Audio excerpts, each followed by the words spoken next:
Estamos de volta.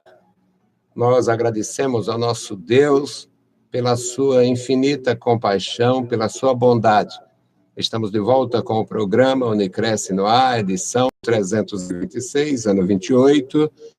O tema de hoje, Perdendo Tudo. O texto bíblico, segundo livro de Crônicas, capítulo 7, versículos 11 a 22. A nossa experiência no que diz respeito ao que Deus tem reservado, preparado para cada um de nós, pode ser de fundamental importância quando lemos a palavra e suas advertências. E hoje nós vamos aprender do Senhor no que diz respeito a esta advertência que o Senhor fez ao seu povo e faz sempre, para que a gente tenha o cuidado necessário para não perder tudo. Alguém já apostou tudo e perdeu tudo. Mas no jogo isso é comum. E na vida? No jogo é comum. Os viciados jogar tudo e perder tudo. Mas na vida cristã, no ministério, então é para você pensar. O tema de hoje, Perdendo Tudo. O texto bíblico, nós vamos ler, orar novamente e aprender juntos, porque vale a pena. A instrução de Deus para o seu povo vale a pena para mim e para você. Vale a pena para nós. Segundo Crônicas, capítulo 7, versículos 11 a 22. Então, a leitura. Assim, Salomão acabou a casa do Senhor e a casa do rei, e tudo quanto Salomão intentou fazer na casa do Senhor e na sua casa, prosperamente o efetuou. E o Senhor apareceu de noite a Salomão e disse-lhe: ouvi a tua oração e escolhi para mim este lugar, para a casa de sacrifício. Se eu fechar os céus e não houver chuva, ou se ordenar aos gafanhotos que consumam a terra, ou se enviar a peste entre o meu povo, e se o meu povo, que se chama pelo meu nome, se humilhar, e orar e buscar a minha face, se converter dos seus maus caminhos, então ouvirei dos céus e perdoarei os seus pecados e sararei a sua terra. E agora estarão os meus olhos abertos e os meus ouvidos atentos à oração deste lugar. Porque agora escolhi e santifiquei esta casa para que o meu nome esteja nela perpetuamente. E nela estarão fixos os meus olhos e o meu coração todos os dias. Quanto a ti, se andares diante de mim, como mandou Davi teu pai, e fizeres conforme tudo que te ordenei, e guardares os meus estatutos e os meus juízos, também confirmarei o trono do teu reino, conforme a aliança que fiz com Davi teu pai, dizendo: não te faltará sucessor que domine em Israel. Porém, se vós vos desviardes e deixardes os meus estatutos e os meus mandamentos, que vos tenho proposto, e fordes e servirdes a outros deuses, e vos prostrardes a eles, então os arrancarei da minha terra que lhes dei, e lançarei da minha presença esta casa que consagrei ao meu nome, e farei com que seja por provérbio e motejo entre todos os povos. E desta casa que é tão exaltada, qualquer um que passar por ela se espantará e dirá: por que o Senhor fez assim com esta casa e com esta terra? E responderão: porque deixaram ao Senhor Deus de seus pais, que os tirou da terra do Egito, e se deram a outros deuses, e se prostraram a eles, e os serviram. Por isso ele trouxe sobre eles todo este mal. Bendito Deus, Pai Santo, Pai querido, Senhor da glória, lemos a tua palavra e agora pedimos pelos nossos ouvintes. Abençoa cada um, Senhor. Fala com os meus irmãos, fala comigo, nos ajuda, nos dá graça, nos dá, Senhor, a perseverança, Senhor, para estar na tua presença a cada dia. Em nome de Jesus te pedimos e te agradecemos. Amém. Meus amados irmãos, bem que o tema desta nossa lição de hoje poderia ser um grande privilégio, porque um homem, no caso Salomão, filho do rei Davi, e ele tinha vários irmãos, o pai dele, como era natural na antiguidade, os reis terem várias esposas. Davi teve 7 esposas, portanto, tinha 7 príncipes, 7 herdeiros com direito ao trono, porque cada primogênito, numa daquelas famílias, daqueles casamentos, cada primogênito teria o direito à herança, a herança paterna e a herança real, a sucessão real, tudo mais. Só que o reino é do Senhor, a obra é de Deus. E Deus chama, Deus escolhe, Deus permite, mas também Deus direciona. E Deus havia direcionado que o reino fosse ocupado na morte do Davi com a sucessão na pessoa de Salomão. Salomão foi criado com esta ideia, porque desde cedo a mãe, cada uma das esposas do rei, tinha este pensamento e observava no filho as qualidades, as qualificações. E dependendo da mãe, da formação, o Davi tinha mulheres que não eram, tinha uma ou duas que não eram mulheres judias, tinha a filha do Talmai, tinha uma mulher lá do lado da Síria e tal. Bom, então, apesar de ter alguns filhos com sangue misto, por causa de casamentos com princesas dos reinos vizinhos, Davi foi um homem muito prudente e tinha promessas, tinha muita comunhão com Deus, e mediante estas condições observadas, conforme a tradição e a lei, a mãe de Salomão entendeu que ele tinha tudo para ser o sucessor do pai. E ela fez esse menino entender isto, ele entendeu isto muito cedo e foi sendo trabalhado para reinar. Tinha um outro irmão muito ambicioso, na verdade, 2, eram 3 irmãos que tinham essa mesma pretensão. Os que foram precipitados terrivelmente, o Absalão e o Adonias, e o Salomão, que não foi precipitado no começo, mas terminou muito mal. E Deus confirmou tanto a promessa que tinha feito a Davi, quanto a promessa que tinha feito aos pais de solidificar o reino.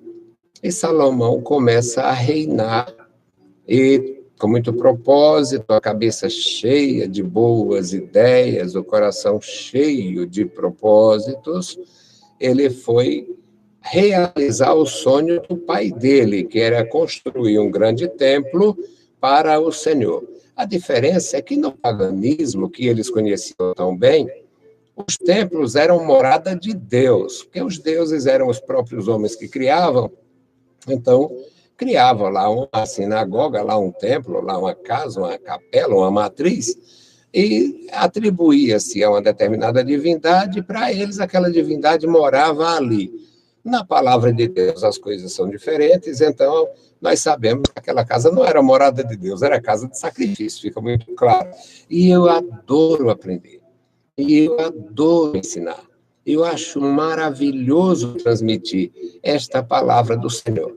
Então, já fiz a leitura, mas vamos esmiuçar, como diz o bom cearense. O versículo 11 diz: acabando Salomão, assim que Salomão acabou de construir a casa do Senhor e a casa do rei, fazendo tudo conforme havia intentado no seu coração, assim prosperou.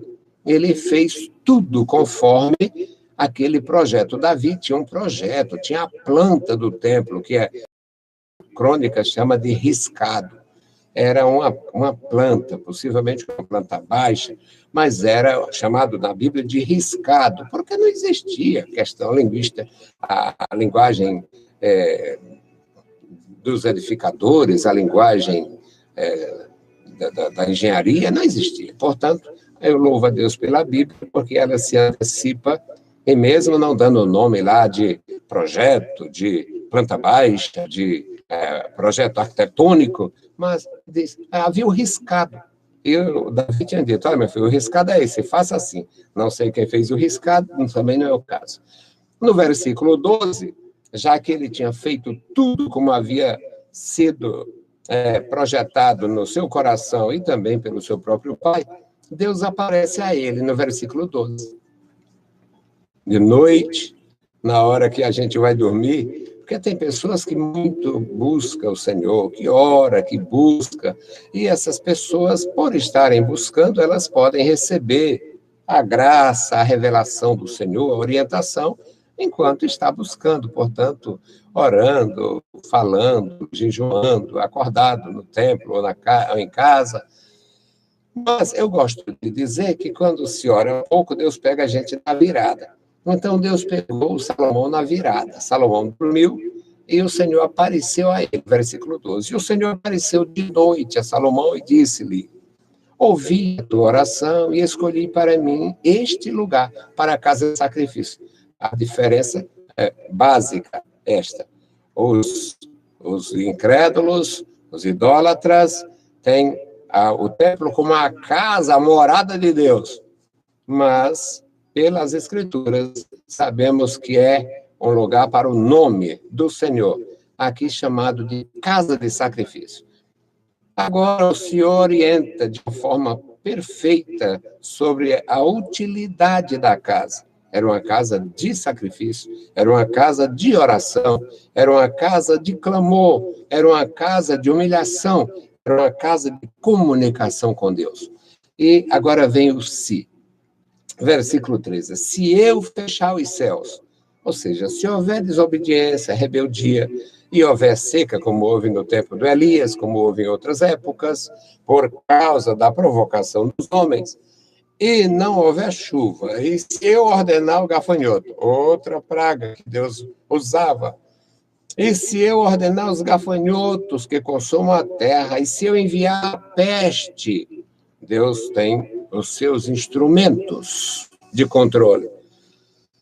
Se o meu povo, versículo 14, se houvesse, portanto, a seca, se houvesse a praga de gafanhoto, e se houvesse doença, a peste, aí vem o versículo 14 e diz, este povo, esse meu povo, esse povo que se chama pelo meu nome, se esse povo se humilhar e orar e buscar a minha face, e se converter dos seus caminhos, porque não é buscar a Deus quando está arrebentado, não tem saúde, não tem dinheiro, não tem tranquilidade, não tem nada, aí fica morto de crente.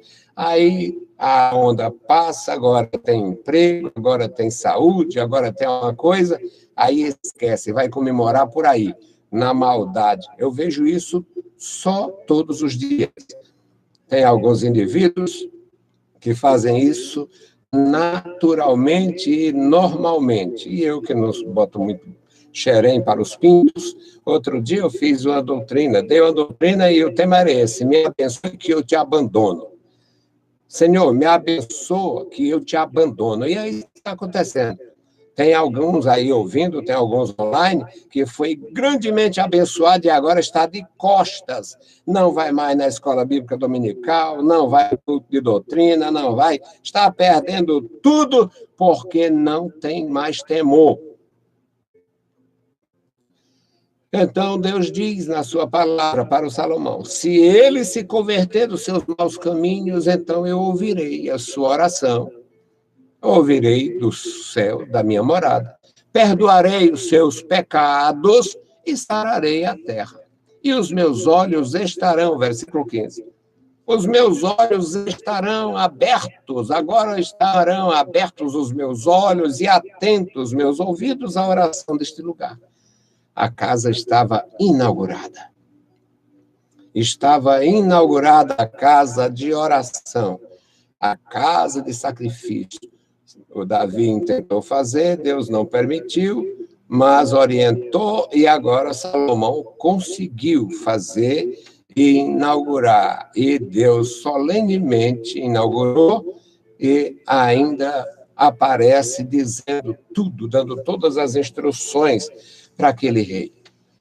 No versículo 16, o Senhor mesmo diz, porque agora escolhi e santifiquei esta casa, para que o meu nome esteja nela. Não é Deus que mora, a gente tranca o templo e deixa Deus trancar, chiqueirado.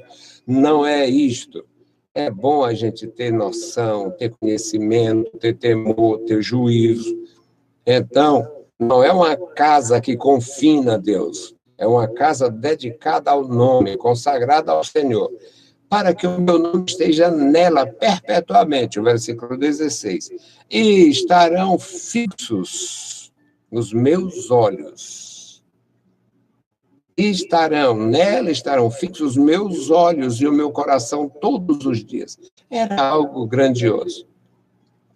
Aí, versículo 17, a história pessoal. O nosso Deus, meus amados irmãos, é um Deus pessoal. Ele se comunica, ele fala, ele dá a sua instrução, faz a sua advertência e faz também a sua correção. Aqui o Senhor diz, quanto a ti e você, senhor rei, se andar diante de mim como seu pai andou, se fizer tudo conforme eu te ordenei, se guardar os meus estatutos e os meus juízos, eu confirmarei o teu trono, eu confirmarei o teu reino, conforme a aliança que eu fiz com teu pai, dizendo que não faltaria sucessor para dominar sobre Israel. Versículo 18. Então, tem o se. Quanto a ti, se.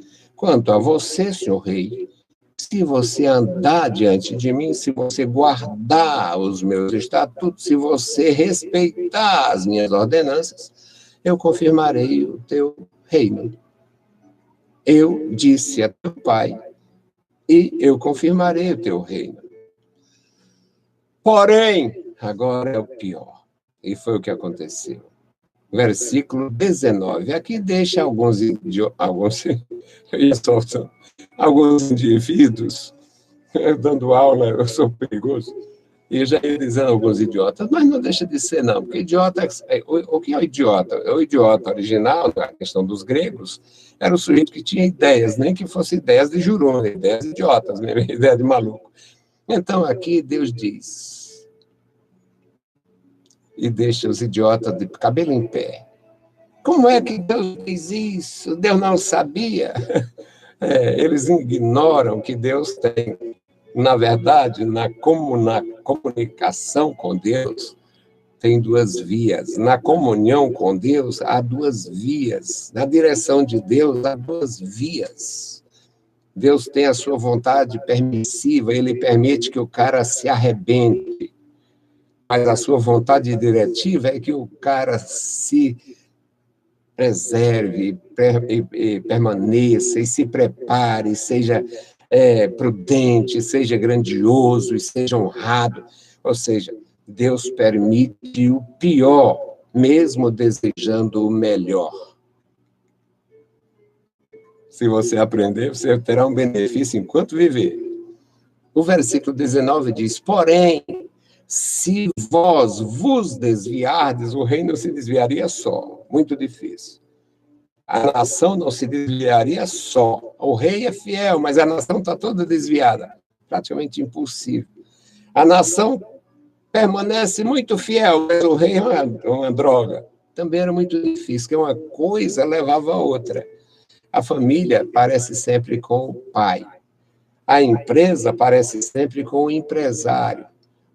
A igreja parece razoavelmente com o pastor. A minha igreja, pastor sendo muito feio, Mas não é a questão. É quando o pastor é zeloso, tende a transmitir zelo para a igreja. Quando o empresário é coerente, tende a transmitir a coerência para os seus departamentos, para as áreas da sua empresa, a área produtiva, a área de segurança, a área comercial. Não usa a mentira como expediente para prosperar, não usa o marketing do engano.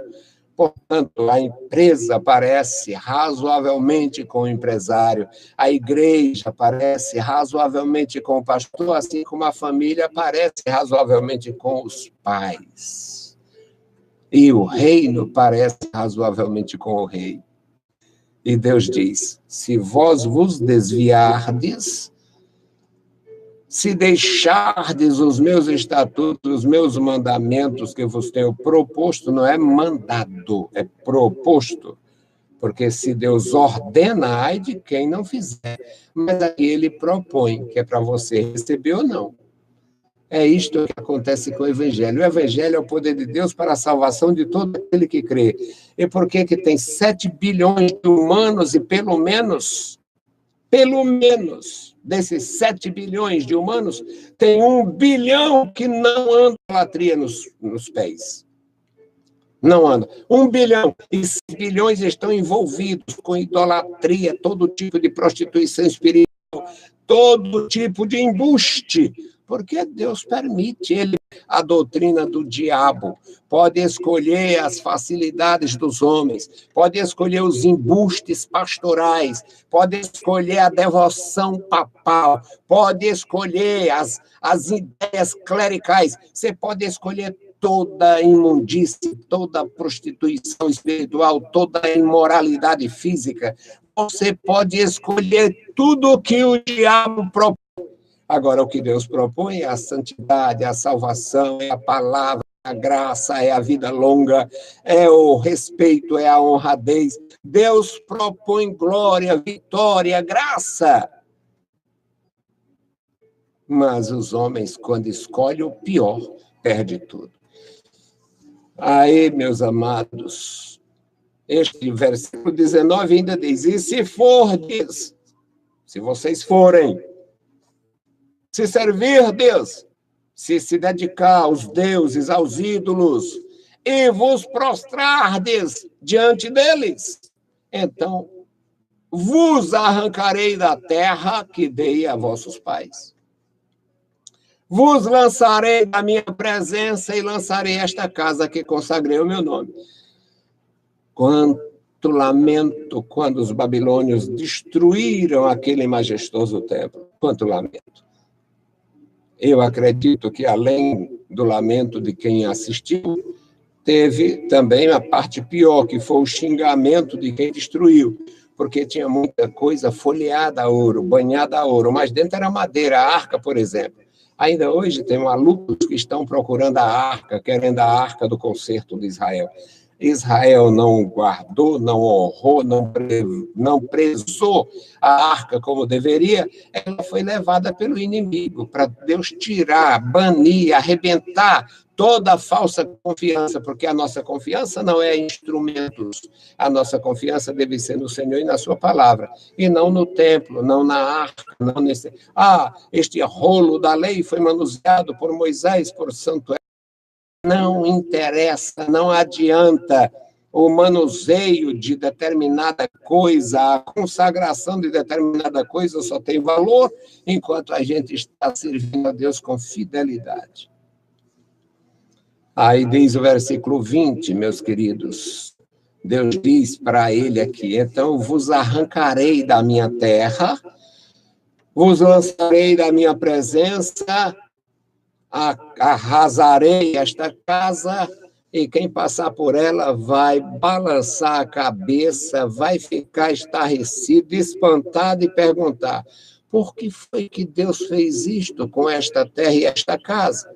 E a resposta no versículo 22: isto é porque deixaram o caminho do Senhor, deixaram a lei do Senhor, deixaram o conselho do Senhor, deixaram o amor do Senhor, deixaram o que Deus propôs vida, Deus propôs a eles a vida verdadeira, a graça verdadeira, e eles escolheram o mal. Deus os tirou do Egito com poder, e eles voltaram para o Egito, voltaram a adorar os deuses, voltaram a se dedicar ao mal. O versículo 22, a redação é esta: e dirão, porque deixaram ao Senhor, Deus de seus pais, que os tirou da terra do Egito, e se deram a outros deuses, se doaram à idolatria, e se deram a outros deuses, e se prostraram a eles, e serviram a eles. Por isso, o Senhor trouxe sobre eles todo este mal. Dá para justificar o meu tema? Perdendo tudo? Perderam tudo. Perderam a terra, foram cativos, 70 anos de cativeiro na Babilônia. Perderam o templo e nunca mais veriam ou verão um templo semelhante. Perderam a arca para nunca mais tê-la de volta. Há uma previsão bíblica de que o anticristo vai oferecer para eles o templo e a arca, mas também vai pedir a eles: olha, eu fiz uma coisa que vocês queriam há muito tempo, eu dei um templo para vocês adorarem e uma arca para vocês idolatrar de novo, mas também tem um preço, eu quero que vocês se prostrem diante de mim. O diabo tem essa vontade. Ele pediu a Jesus para se prostrar diante dele. Você se prostra diante de quem, meu filho? Você se prostra diante de quem, minha filha? Você se prostra diante de quem, meu irmão? Você se prostra diante de quem, minha irmã? Nós estamos nos prostrando diante de quem?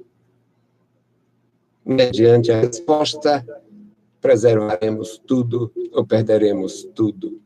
Que o Senhor abençoe e guarde você e a sua vida, que você possa preservar o que tem. Na verdade, é ensinamento do Senhor. Guarda o que tem para que ninguém tome a tua coroa. Bendito e eterno Deus, Pai de nosso Senhor Jesus Cristo, te louvamos, te exaltamos, bendizemos e agradecemos pela tua bondade. Abençoa meus irmãos, da graça e vitória a cada um. Abençoa os nossos ajudadores no rádio, abençoa meus senhores que estão conosco online. Toma em tuas santas mãos, guarda-nos, ajuda-nos. No santo nome de Jesus Cristo nós te pedimos e te agradecemos. Amém. Saudamos a todos com a paz de nosso Senhor Jesus Cristo. Se o Senhor permitir, voltaremos amanhã e logo mais às 21 horas estaremos na FM Vida 98.3. Deus vos abençoe. Leiam a Bíblia Sagrada e a graça de nosso Salvador repouse sobre vós. Amém.